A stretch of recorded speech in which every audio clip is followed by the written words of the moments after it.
The employer needs to know whether you are able to handle feedback, and the best predictor is the way that you responded to criticism in the past. Do you welcome it, or do you erupt in defensiveness? Everyone has received criticism on numerous occasions in various contexts. We assume you have many examples from which you can choose.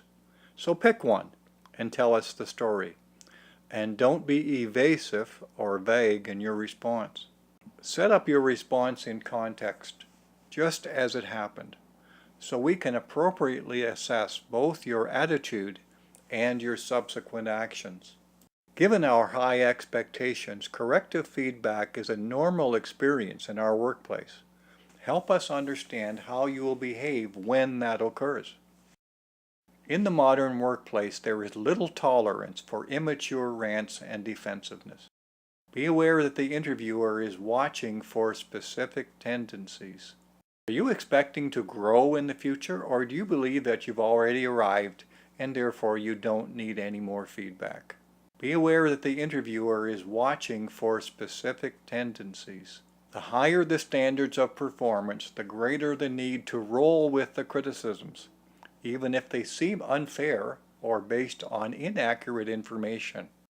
Few of us can recognize ourselves as we appear to others without some assistance with our blind spots. You don't need to accept all feedback at face value. There are difficult people in the workplace who conflict with others.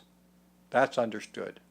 By asking a wise mentor for perspective, you could gain a more balanced understanding than you can on your own. The employer wants to know things you did to initiate changes following constructive feedback.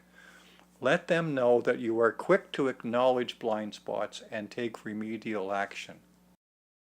You should be able to recognize by looking back that you could have handled feedback more productively in the past. Just acknowledging a better approach to handle similar events is progress. Fearing hard questions doesn't keep interviewers from asking them. Take the time long before the interview to prepare an effective response.